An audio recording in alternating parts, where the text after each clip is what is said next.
문법 단원 우리 정리를 시작해 볼게요. 문법 단원은 별도로 따로 갑니다. 10-1 문법 요소와 언어 예절인데 여러분들은 문법 요소만 정리하시면 될 거예요. 자, 문법 요소 중에서도 높임 표현, 시간 표현, 그 다음에 피동 요 정도 하시면 되겠죠. 사실 이거 되게 쉬운 부분이에요. 여러분들이 이것만 정확하게 해두면 되게 간단한 부분이라서 아마 여기는 잘 돼 있는 사람들은 안 들어도 상관없을 거예요. 안 돼 있는 사람들, 좀 모자란 사람들만 쭉 한번 들어보시는 것도 나쁘지 않아요. 시간 많이 없으면 배속으로 들으세요. 자, 주체 높임은 문장의 주어를 높이는 방식을 주체 높임이라고 합니다. 문장의 주어는 표준형이죠. 누가 혹은 무엇이에 해당하는 부분을 우리가 문장의 주어라고 부르죠. 주체 높이 대상은 문장의 주체입니다. 주어예요. 주체 높이 실현 방법. 요거밖에 없어요. 요것만 알면 돼요. 의시. 의는 매개 모음이에요. 그러니까 시가 핵심이야. 얘를 선어말 어미라고 하는 거죠. 주격조사 깨서. 그 다음 특수어휘. 이렇게 세 가지밖에 없어요. 자, 그러니까 이를테면 할머니가 집에 갔어 이러면 싸가지잖아. 이 싸가지는 어떻게 바꿔줘야 돼요? 할머니 가는 뭘로 바꿔줘요? 주격조사 깨서로 바꿔주시고요. 갔어의 사이에는 시를 넣어서 가셨어 이렇게 바꿔줘야 되는 거잖아. 물론 여기에는 집 대신에 댁이라는 특수어휘를 주체 높임에, 이건 주체 높임 어휘라고 하면 안 되는데 이 특수어휘는 요거 얘기하는 거예요. 요거 얘기하는 건데 요것만 잘 정리해 주면 되고요. 선어말 어미가 들어있는 거하고 그 특수어휘를 사용하는 건 조금 다르긴 해요. 여러분들 학교에서 선생님이랑 정리하셨을 때 아마 요거 정리했을 거예요. 드시다. 이게 되게 중요한 부분이기도 하고 아닐 수도 있는데 내가 그렇게밖에 얘기를 못하겠다. 계시다나 주무시다는 완벽한 특수어휘예요. 얘네는 여기 있는 시를 뗄 수 없는 애들이죠. 근데 이게 조금 다른 게 드시다나 잡수시다는 시가 둘 다 빠져요. 이거 둘 다 선어말 어미다. 근데 선어말 어미임에도 불구하고 잡수시다의 경우에는 사전에 실려있는 특수어휘예요. 그런데 드시다는 사전에 실려있지 않은 일반 어휘예요. 환장하겠다, 그지? 계시다 주무시다는 시를 따로 떼면 안 되는, 얘를 떼면 큰일 나는 그냥 특수어휘예요. 구분되시나? 혹시라도 문제 나오면 알아주시고요. 중간에 빼먹고 왔네. 직접 높임과 간접 높임 얘기했는데 이거 되게 조심하셔야 될 게 여기 있는 특수어휘들 있잖아요. 여기 뭐 편찮으시다 이런 것도 있거든요. 편찮다? 편찮다도 잡수시다랑 비슷한 거다. 이것도 의시 들어가서 높임이 되긴 하지만 편찮다 자체가 높임의 어미를 갖고 있어요. 자, 간접 높임과 직접 높임을 얘기했을 때 이런 거예요. 우리가 일반적으로 이제 직접 높임 얘기하는 건 할아버지께서 댁에 계신다 이렇게 쓰면 직접 높임이죠. 근데 께서는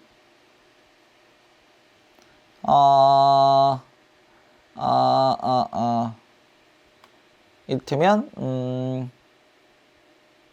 이거 좀 애매해진다. 할아버지로 하지 말자. 선생님 하자 그냥. 자, 선생님으로 바꿉시다. 문장이 애매해서. 선생님께서는 댁에 계신다는데 그대로 갑시다. 그런데 선생님이 아니라 선생님께서는 댁에 손자가 이러면 계신다면 안 되잖아. 있으시다 이래야 되잖아. 있으시다의 주어가 손자거든. 손자. 이거 물론 이제 서술절이긴 한데 손자가 있으시다 해야 되는데 여기다 시를 붙이는, 의시를 붙이는 이유는 선생님의 손자이기 때문에 붙여주는 거죠. 되게 흔한 얘기예요. 그래서 주례 선생님의 말씀이 계시다는 틀린 거고 있으시다는 맞는 거고 안 써도 되긴 한데 일반적으로 간접 높임을 해주려면 간접 높임은 선어말 어미 의시를 사용하는 것만 사용할 수 있다라고 보시면 돼요. 그 다음에 직접 높임은 이것도 직접 높임이 가능할 때는 어휘 높임이 있으면 무조건 어휘 높임 사용하는 거예요. 없을 때나 이런 거 쓰는 거예요. 자, 요거 구분해서 잘 정리해 두시고 그 다음 넘어갑니다. 객체와 상대 높임.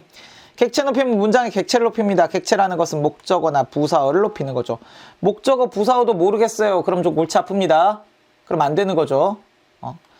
자, 객체 높임의 실현 방법 무조건이죠. 들이다, 모시다, 뵙다, 여쭈다, 특수어휘를 사용하는 게 필수입니다. 이게 중세국어에서는 이거 있었죠? 요거 3개. 객체 높임 선어라 의미. 근데 지금은 안 써요. 그러니까 의미가 없는 거야. 그 다음 부사격 조사 깨를 써서 높일 수 있는데, 다시 얘기하면 목적어일 경우에는 목적어인데 뭐뭐를 들이다, 뭐뭐를 모시다, 뭐뭐를 뵙다, 뭐뭐에게 여쭙다니까 요거 두 개는 깨를 씁니다. 높임의 대상 사람이니까. 근데 요거 두 개는 목적으로 사람이 나오지 않고 사람이 나오거든요. 목적으로. 얘는 부사어로 사람이 나오고. 이런 애들은 목적격 조사 자체는 바꿀 수 없기 때문에 모시다 뵙다의 경우에는 부사격 조사를 통해서 높일 수 없는 거예요. 당연한 얘기하고 있는 거야. 자, 객체 높임은 이렇게 실현이 되는데 옛날에 비해서는, 그러니까 중세국어에 비해서는 실현이 되게 생산성이 떨어져 있다. 뭐 이렇게 우리가 얘기할 수 있을 거고요. 저 단어만 잘 보시고 가시면 돼요. 별거 없으니까. 자, 그 다음 상대 높임은 대화의 상대, 즉 청자를 높이는 방식입니다. 근데 이거는 특이하게 얘는 높임뿐만 아니라 낮춤도 들어가요. 낮춤. 자, 상대 높임은 종결 어미를 통해서 실현합니다. 종결 어미를 통해서 격식체, 비격식체 이렇게 두 가지를 실현하는데, 이거 뭐 여러분들 자세히 안 했더라고요. 선생님이 그냥 격식, 비격식체만 구분하면 된다고 얘기했더라고. 격식체는 공식적인 상황에서 사용해요. 얘는 비공식적인 상황 혹은 뭐 사적인 상황에서는 전부 다 비격식체를 쓰죠. 이거 해여체하고 해체인 건 당연히 구분할 거고요. 중요한 거 하나가, 상대 높임법은 종결 어미를 통해서 실현하기 때문에 우리가 사용하고 있는 문장들 중에서 감탄문 같은 걸 제외하고, 감탄사 하나로 사용되는 문장 있잖아요. 그런 걸 제외하고 종결 어미가 있는 모든 문장은 상대 높임이 실현이 돼 있어요. 다만 우리가 편의상 이를테면 먹었다, 먹었어요, 먹었다는 그대로 놓고, 다시 시작. 글씨가 이렇게 안 나오냐? 먹었다 하고 먹었어요, 먹었습니다, 이런 것들이 있을 때 우리가 이제 편의상 높임이라고 하면 먹었습니다나 먹었어요를 높임이라고 하지만, 먹었다는 낮춤의 의미에서 상대 높임이 실현되어 있는 거예요. 상대 높임에 낮춤이 실현되어 있다, 이렇게 얘기해 주면 돼요. 무슨 얘기인지 아시겠나요? 그래서 이 범위는 잘 확인해 보시고요. 자, 그 다음 높임 끝. 자, 시간 표현 넘어갑니다. 시간 표현은 우리나라의 시간 표현 되게 쉬워요. 3개밖에 없어. 너네 상도 제대로 안 했어. 혹시라도 했으면 다시, 이건 할 시간이 없구나. 니네 얘기 안 해줬잖아. 내가 프린트 확인한 결과 상은 얘기가 없던데. 자, 우리가 봤을 때 시제는 발화시, 즉 말을 하는 시간을 기준으로 해서 사건시, 사건이 일어나는 그 시간하고 뭐가 더 빠른지 느린지를 따지는 걸 얘기합니다. 그래서 우리는 과거, 현재, 미래 3개밖에 없어요. 시제 실현 방법은 관형사형 어미를 사용하거나 선어말 어미를 사용하거나 시간 부사어를 사용합니다. 이게 제일 확실하고요. 요거 두 개는 공식이 아예 나와요. 제가 지금 여기 뒤로 과거, 현재, 미래가 다 나와 있긴 한데 각각 정리해 놓고 나서 따로 한번 볼게요. 제가 수업할 때도 맨날 정리해 드렸잖아요. 기억 안 나나? 했잖아. 하자. 자, 관형어일 때, 그 다음에 서술어일 때. 관형어일 때는 관형사형 어미를 씁니다. 그 다음 서술어일 때는 선어말 어미를 씁니다. 서술어, 관형어. 그 다음 각각 과거, 현재, 미래. 얘도 과거, 현재, 미래의 순이 될 거고요. 그 다음 중요한 건 얘가 이것만 있는 게 아니고 동사와 형용사가 있죠. 요게 중요하지. 자, 동사의 과거, 관형어일 때는 어떻게 가요? 먹은, 은을 씁니다. 혹은 먹던. 자, 형용사일 경우에는 던만 씁니다. 은은 못 씁니다. 왜 은은 어디다 써야 돼요? 여기다 써야 돼요. 은. 그럼 동사의 경우에 뭘 써요? 는을 써요. 미래의 경우에는 을을 쓰겠지. 얘는 똑같고. 중요한 건 뭐예요? 요거예요, 요거. 요 은이 동사에서는 과거였는데 형용사에서는 현재더라. 그 다음 동사의 는은 형용사에는 못 쓰더라. 이거 확인하면 되고요. 그 다음 서술할 때, 자, 과거형은 둘 다 똑같죠? 엇을 씁니다. 앗엇. 이거 뭐 워낙 강조하니까 똑같죠. 그런데 현재형이 다릅니다. 현재형 동사는 뭘 써요? 니은이나 또는 는을 씁니다. 은이은 아니다. 미안. 니은이다 그냥. 이건 받침 있어 안 쓰니까. 니은이나 는을 씁니다. 니은 또는 는을 쓰는데 얘는 안 씁니다. 형용사는 아무것도 없으면 현재형이에요. 그 다음 미래시에는 get을 쓰는 거고요. 뭐 리을 것 쓰는 것도 있긴 한데 얘도 똑같고요. 그러니까 여기서는 뭐가 중요해요? 여기는 이걸 쓰는데 여기는 이걸 쓰더라. 요거밖에 없어요. 그래서 현재형 어미인 는, 현재형 선어말 어미인 는을 실제로 이제 시제 선어말 어미는 뭐 동사에서만 쓸 수 있고 형용사는 못 쓴다. 이거 동사 형용사 구분할 때도 쓰거든요. 그래서 이거는 이제 문법을 좀 더 하면 나오는 건데 그거 하실 때 쓰시고. 여기 끝난 거야. 선어말 어미 아더 더. 여기 더 빼먹었다. 더. 하더라, 먹더라, 예쁘더라 이런 거 있잖아. 더. 요 도도 공통입니다. 다 쓰여요. 그 다음 관형사염이 은이나 던. 이거 쓴다는 얘기입니다. 하지만 이 은은 어디만 쓴다고요? 동사. 과거를 나타낸 동사. 그 다음 시간부사어도 쓰죠. 시간부사어는 언제 쓰는데? 시간부사어는 언제 쓴다냐? 시간부사어는 어떤 걸 쓰냐? 어제, 아까 뭐 이런 것들을 보통 끝내서 우리가 쓰게 되는데, 근데 이 시간부사 같은 경우에는 시간부사는 전부 다 명사를 겸해요. 그러니까 아까 집에 가는 너를 보았어 이러면 이건 부사지만, 아까도 집에 가는 너를 보았어 이러면 미안해 이러면 명사로 봐야 돼. 너를 본 건 아까였어 이렇게 쓸 수 있잖아. 명사로 쓸 수 있거든. 그래서 뒤에 조사가 붙으면 그냥 명사로 판단한다라고 보시면 돼요. 쉬운 문제예요. 거의 대부분이 그래요. 그런 형태니까 잘 보시고. 선어말음이 더 같은 경우에는 회상의 의미를 갖고 있다고 얘기합니다. 그 다음에 아덧 같은 경우에는 하나만 쓰는 게 정상이지만 두 개를 다 쓰게 되면 현재와 단절된 과거를 뜻한다. 뭐 이런 얘기들이 자주 나옵니다. 보시면 되겠고요. 그 다음 현재로 넘어갑니다. 현재 시는 바라 시와 사건 시가 일치하는 시제를 현재 시라고 합니다.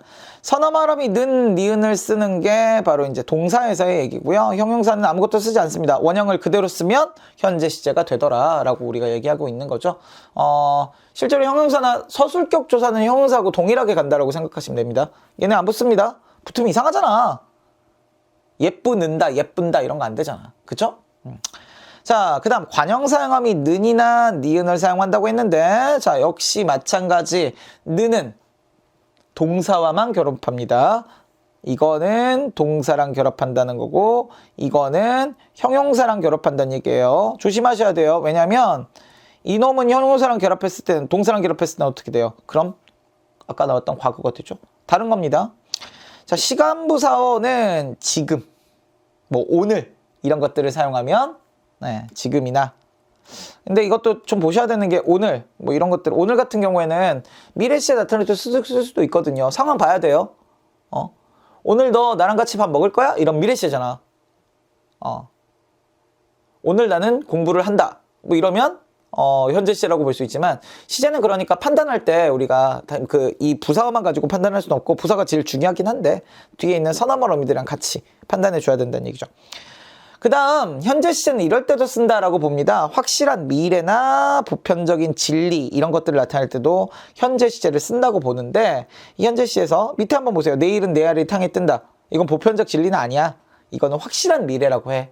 보편적 진리는 아예 진리로 들어가 있는, 해마다 항상 태양은 뜬다 뭐 이런 식으로 얘기하면 뭐 보편적 진리라고 봐도 되는데, 내일은 내일의 태양이 뜬다, 일종의 이제 우리 자유를 사용한 문구 중에 하나죠. 이건 확실한 미래라고 보면 되고요. 그래서 현재형을 쓰는 겁니다. 지구는 돈다. 이때 돈다 역시 마찬가지. 이거는 보편적 진리라서, 마찬가지가 아니라 보편적 진리라서 쓰는 부분이다. 이렇게 보시면 돼요. 현재 시는 이렇게 사용하는 경우 있다는 거 확인해 주시고요. 그 다음 미래 시제 갑니다.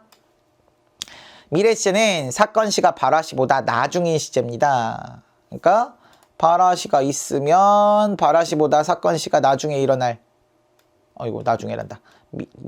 뭐래? 사건 시. 밤이 늦었어. 자, 발화 시보다 사건 시가 나중에 일어나는 이런 것들을 우리가 미래 시제라고 부르고요. 선어말 어미를 사용하는 게 일반적인데 이때는 get을 사용합니다. 보통 근데 뭐뭐 할 것 이런 게 나타나기도 해요. 여기 관형사형 어미에 을하고 을 것 나와 있죠. 요거는 구구성으로 뭐든지 이걸로 만들기도 해요. 그러니까 여러분들한테 미래 시제 물어봐도 먹겠다 보다는 먹을 것이다가 더 익숙하거든요. 이때 먹을 것이다는 그게 이 구조가 아니라 이 구조, 관형사의 구조에 이 구조로 봅니다. 그 다음 get은 미래 시제를 나타내게 되면 쓰는 건 아니고요. 추측이나 의지를 나타낼 때 혹은 가능성이나 능력을 나타낼 때 혹은 완곡하게 말할 때 사용되기도 합니다. 추측일 때는 내일은 비가 오겠다. 너 어제 추웠겠다. 어제잖아. 시제는 과거야. 과거의 추측을 나타내는 거고요. 의지는 나는 그걸 꼭 먹겠다. 뭐 이런 거. 의지 같은 경우에는 미래로 나타날 때가 많긴 해요. 그 다음에 가능성이나 능력. 너 그거 할 수 있겠니? 이럴 때 물어볼 때. 그 다음 완곡하게 물어보는 태도, 완곡하게 말하는 태도. 아, 이것 좀 해주시겠습니까? 하시겠습니까? 이런 식으로 표현할 때 보통 질문으로 많이 옵니다. 해준다면 감사하겠습니다. 이런 경우에도 완곡한 태도라고 봅니다. 이런 거 해보시면 되고요. 그 다음에 시간부사야 뭐 쉽죠. 나중에. 나중에는 아니다. 나중 자체가 명사구나. 시간부사는 시간부사로 뭐가 좋을까? 내일. 이런 거 얘기하시면 되겠습니다. 자, 여기까지 시간 표현을 얘기를 했는데, 시간 표현은 그러니까 과거, 현재, 미래 몇 가지 이제 특징들이 있으니까 그 특징들만 잘 보시면 큰 문제 없이 정리하실 수 있을 겁니다. 그 다음 넘어갑니다. 피동 표현. 자, 피동은 동작을 당했다는 거예요. 문장 성분이 필요해요. 문장 성분. 문장 성분들 기억하시나? 여러분 학교에서 다시 한번 정리하셨던데, 문장 성분은 주성분. 이거 내가 따로 안 넣어놨거든. 하고 부속 성분. 이거 나 중학생하고도 해요. 중학생하고도. 독립성분. 자, 여러분들 작년 이맘때쯤 학교에서 시험 볼 때, 이거 아니구나. 품사 했구나 그때. 근데 뭐 품사를 했어야 기억이 나지. 주성분에 주어, 목적어, 보어, 서술어. 부속 성분에 관형어, 부사어. 독립성분의 독립어. 자, 제발 표준형은 좀 잊지 맙시다. 주어는 누가 무엇이 해당하는 게 주어라는 거잖아. 목적어는 누구를 무엇을 해당하는 게 목적어. 보어는 어디 앞에? 되다 아니다 앞에 잊지 마라 좀. 형태는 이거랑 똑같다. 주어랑. 서술어는 무엇이다, 누구이다에 이다 들어가는 거. 그 다음에 어찌하다, 동사, 어떠하다, 형용사. 이렇게 세 가지 종류. 관형어는 체언을 수식합니다. 부사어는 보통 용언을 수식하지만 그 이외에 기타 등등을 수식할 수 있습니다. 이렇게 정리가 되어 있습니다. 독립어야 뭐 감탄사를 쓰거나 뭐뭐야 이런 식으로 불러주면 되니까. 그랬을 때 우리가 왜 피동을 이 얘기를 하냐면, 피동은 이거를 얘기할 수밖에 없는 게, 우리가 잘 생각해 봐봐요. 자, 경찰이 도둑을 잡았다 이러면 문장 구조 봐야 될 거 아니야. 문장 구조를 봐야 피동이 잘 나와. 서술어입니다, 주어입니다, 얘 목적어입니다. 얘가 주어로 가요. 그러면 도둑이 경찰에게가 되지. 에게. 부사어로 바뀌어. 주어는 부사어로 바뀌고, 잡았다는 잡 플러스 히 플러스 플러스 다가 되니까 히가 들어가는 피동문으로 바뀌는 거잖아. 목적어가 주어가 됩니다. 주어가 부사어가 됩니다. 능동사는 피동사로 바뀝니다. 이렇게 얘기해 주는 거예요. 뭔 얘기인지 아시겠어요? 자, 그럼 이런 피동을 만드는 히 같은 종류에는 뭐가 있느냐? 실현 방법이 두 가지가 있어요. 파생적 피동은 파생 접사를 붙인다는 얘기고, 그러니까 파생어가 된다는 얘기잖아. 통사적 구조는 피동은 문장 구조를 바꾼다는 얘기입니다. 피동사가 될 때는 이, 히, 리, 기가 들어가면 되고요. 되다의 경우에는 명사 뒤에 들어가는 되다 있어요. 뭐 활용되다, 사용되다 이런 단어들 있죠. 이런 단어들이 이제 파생적 피동. 얘를 단형 피동이라고도 부르거든요. 짧은 피동이라고도 불러요. 똑같은 얘기잖아. 단형이나 짧은이나. 이것만 들어 짧게 되니까. 그 다음 통사적 부정은 문장 구조를 바꾸는 건데, 요 어지다는 전미사로 보기도 하는데, 여기서는 이제 형태가 좀 기니까 어지다 들어갔을 때는 여기다 같이 봅니다. 그러니까 비슷한 것들이 있어요. 그러니까 여기 리가 들어가는 풀리다 같은 경우에는 리 대신에 어지를 쓰면 풀어지다가 돼요. 그죠? 풀리다, 풀어지다. 의미가 약간 다르게 사용될 때도 있는데 똑같은 걸로 쓸 수도 있어요. 개되다의 경우에도 피동으로 사용이 됩니다. 근데 이런 것들이 많이 섞여서 같이 사용되게 되면 어떻게 돼요? 이중피동이라고 해서 문제가 생겨요. 무조건 틀리는 거는 되어지다. 될 리가 없잖아. 요거 두 개가 결합된 거야. 그런 게 어딨어. 되어지다 무조건 틀려요. 그 다음에 문제가 되는 게 이에 어지 붙거나 히에, 리에, 기에 플러스 어지가 붙으면 어떻게 돼요? 여지, 혀지, 려지, 겨지 이런 게 되는데 이것들이 들어가 있다고 해서 무조건 이중피동 아닌 거 알죠? 알아야 돼. 이를테면 려지 들어가 있는 거 풀려지지 않는다 이런 건 이중피동이 맞아요. 이건 틀린 표현이야. 그래서 하지만 이를테면 가려지지 같은 경우에는 이 려지가 가리어지다인데 가다의 리가 이게 아니잖아. 가리다잖아. 가리다. 가다가 아니잖아. 가리다지. 그치? 그런 경우에 얘는 맞는 거라는 거지. 이중피동이 아니라는 거지. 잊혀지다 이런 거 틀린 걸로 많이 나와요. 그러니까 똑바로 보고 고르세요. 똑바로 보고. 제발 부탁인데 똑바로 보고. 자, 이중피동 틀린 건 항상입니다. 그 다음에 여러분들은 사동을 했어요. 교과서에는 사동이 없는데 보통 이제 학교에서 할 때 항상 사동을 시켜요. 사동은 동작을 하도록 시키는 거죠. 동생이 옷을 입었다의 문장이 있다고 치면 이 문장이 사동이 되면 어떻게 되냐면 새로운 주어가 등장해요. 어머니께서 동생에게 옷을 어떻게 돼요? 입었다는 입, 히 플러스 시 플러스 엇 플러스 다. 시가 들어가는 건 주체 높임이니까 네, 자, 잘 봅시다. 히 때문에 사동이 된 거예요. 히는 사동을 만들 때도 사용됩니다. 동생은 여기서 부사어가 되었습니다. 이 어머니께서는 없었던 주어가 뿅 하고 태어났어요. 새로운 주어가 등장합니다. 사동을 만들 때는. 그 다음 목적어는 그대로 목적어로 내려오고요. 자, 주동사는 여기서 사동사로 바뀝니다. 자, 이러한 구성이 된다라는 건데 실제로 이 구성은 뭐 바꿀 수 있는 경우도 있고 없는 경우도 있고 그건 문장으로 나올 거고 문장으로 나오면 이를테면 날씨가 풀렸다는 피동이죠. 능동으로 못 바꿔요. 어떻게 바꿔? 날씨가 풀렸다. 그 다음에 사동도 마찬가지예요. 그게 안 되는 경우들이 생겨요. 어쩔 수가 없어요. 이런 경우들은. 그 다음에 사동도 피동이랑 똑같이 파생적 사동하고 통사적 사동이 있는데 파생적 사동의 경우에는 이히리기는 동일해요. 그 다음에 우구추가 들어있어요. 이거 말고도 이키 뭐 이런 것도 있긴 한데 우구추만 보시면 돼요. 그래서 여기 핵심이 뭐냐면 우구추가 들어가 있는 건 무조건 사동입니다. 여러분들한테 피동하고 사동을 구분하라고 할 수도 있어요. 피동, 사동을 구분하라 그러면 이히리기가 들어가 있는 것만 고민하면 돼. 이를테면 보이다는 피동이야 사동이야? 보다에 이 들어갔잖아. 얘는 피동이기도 하고 사동이기도 해. 어떻게 되면 될까? 풍경이 보여요. 하고 너에게 꿈을 보여줄게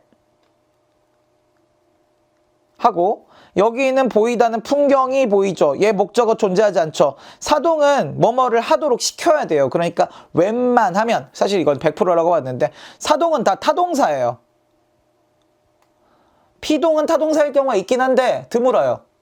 그러니까 일단 사동사라면 기본적으로 목적어가 있다라고 판단해 주시면 되죠. 그러면 목적어 있으면 일단 사동사가 의심해보고 가시면 돼요. 그러면 너에게 꿈을 보여줄게. 꿈을 목적어 있네. 사동사 맞네. 혹은 개하다로 바꿔보셔도 됩니다. 너에게 꿈을 보게 해줄게. 이렇게 바꾸는 거야. 그냥 보게 하다 이렇게 하면 안 되고 보게 해줄게 이렇게 바꾸면 되지. 이가 개하다로 바뀌어주면 돼요. 통사적 피동하고 이거 피동 아니다. 미안. 사동이야. 통사적 사동. 통사적 사동은 개하다를 사용합니다. 바꾸다가 잘못 바꿨나 보다. 자, 그 다음 뭐 그냥 단순하게 시키다를 써도 돼요. 시키다. 어휘적 사동이라고 부르는데 시키다를 써도 사동의 의미를 갖는다고 합니다. 땡땡 시키다 해도 되고 목욕시키다 뭐 이런 것도 사동이 되니까. 우리 아까 어지다 말고 피동에서 어지다? 어지다하고 비슷하다고 생각하면 돼요. 그 다음에 직접사동과 간접사동이 무슨 얘기냐면 아까 이거 일부러 했거든. 어머니께서 동생에게 옷을 입히셨다 그러면 이거 무슨 의미예요? 두 가지 의미를 갖거든요. 직접하고 간접. 자, 우리 잘 생각해 봅시다. 어머니가 옷을 입히셨다라고 얘기하면 어머니는 움직였을까 안 움직였을까? 대부분 움직였다고 생각할 건데 엄마가 안 움직일 수도 있어요. 야, 너 옷 입어! 이래서 옷을 입었어도 어머니가 옷을 입도록 시키신 거잖아요. 그쵸? 그래서 어머니가 직접, 즉 주체가 어머니가 동작을 한 거, 손 들어서 옷을 들고, 옷을 누가 들고 있냐가, 어머니가 옷을 들고 있으면 직접사동이에요. 옷을 동생이 들고 있고 어머니는 말만 했으면 간접사동이에요. 뭔 얘기인지 아시겠어요? 이게 직접 간접인데, 근데 이 경우는 여기에만 희가 들어가는 파생적 사동에서만 일어난 일이고요. 통사적 사동은 무조건 뭐만 되냐면 간접만 돼요. 그러니까 이렇게 쓰면 중의적이잖아. 이 옷 우리 엄마가 입혀준 거야. 여러분들 나이에 그러기엔 좀 무리가 있잖아요. 엄마가 옷 입혀줬어. 이러면 뭐지 얘는? 이렇게 보게 될 거 아니야. 우리 엄마가 나 옷을 입게 해줬어. 뭐 그렇게도 얘기 잘 안 하겠지만 아무튼 그러면 우리 엄마가 나한테 너 이거 입어 이렇게 시켰겠구나 이렇게 얘기할 수도 있는 거지. 그쵸? 자, 이렇게 해서 사동까지 보고요. 그 다음에 문장 성분은 여러분들 프린트에 있던 거 가지고 제가 문장 몇 개만 얘기해 봤어요. 문장 성분 찾는 방법 다시 한번 얘기해 보려고 문장에서 이제 이거 한번 해보시라고. 제가 이거 하기 전에 먼저 눈으로 해보시고 제가 하는 거랑 맞는지 따라가세요. 자, 우리가 문장 성분 찾을 때 제일 먼저 찾아야 될 거 서술어라 그랬어요. 서술어. 항상 서술어. 여기선 절은 제끼고 갑시다. 절까지 얘기하면 너무 힘들 것 같거든요. 절은 좀 빼고요. 자, 본다의 주어를 따져봅시다. 누가 보나요? 이용이는 보네요. 이용이가 누구예요, 근데? 학교 선생님인가? 자, 이용이는 봅니다. 그러니까 주어예요. 그 다음 앞으로 넘어가면 TV를 보내요. 얘는 목적어입니다. 얘는 서술어. 얘는 주어가 되겠죠. 그런데 가만히 TV를 보지요. 가만히 TV가 연결되면 관용어겠지만 그게 아니니까 얘는 부사어라고 보면 됩니다. 누워? 잠깐만. 누워는 끊어지겠네. 이거 종속적으로 이어진 문장이네. 그래서 누워는 다시 서술어가 됩니다. 그럼에도 불구하고 본다의 주어는 이용이가 맞습니다. 얘가 여기에서도 주어예요. 이렇게 와서 이쪽에서도 주어죠. 소파에는 부사어죠. 낡으는 소파를 꾸미죠. 관형어입니다. 됐나요? 그 다음 이렇게 끊어지겠죠. 보았다. 누가? 안 나옵니다. 주어는 생략돼 있습니다. 서술어. 내가겠지. 골든벨을 목적어입니다. 멍하니 골든벨 아니죠. 멍하니 보았겠죠. 부사어입니다. 사실 이건 부사절 이렇게 봐도 되긴 하는데 일단 부사로 갑시다. 자, 남아있었다는 본용어는 보조용어는 한꺼번에 갑니다. 얘는 서술어로 봅시다. 누가 남아있었어요? 학생이 남아있었잖아. 얘가 주어야. 헷갈리지 마. 최후의 학생을 꾸며주는 관형어고요. 마침은 문장 전체를 꾸미는 부사어입니다. 독립어네요. 되었다. 서술어죠. 근데 되었다 나오는 즉시 얘는 보어가 필요했어 라는 거 꼭 기억하세요. 누가 되었어요? 그녀가 되었습니다. 주어. 탈락자가 되었죠. 보어. 마지막 문제에서니까 부사어. 마지막은 문제를 꾸미는 관형어. 됐나요? 여기서 문제. 관형어는 마지막은 품사가 뭘까요? 마지막의 품사는 명사입니다. 명사가 단독으로 관형어로 쓰이고 있는 거 알죠? 가능한 일이죠. 오케이? 자, 여기까지 문법 정리. 혹시라도 늦게라도 뭔가 궁금한 게 있으면 저한테 톡 남겨주세요. 톡이나 문자 남겨주시면 제가 아침에 다시 정리해 드릴게요.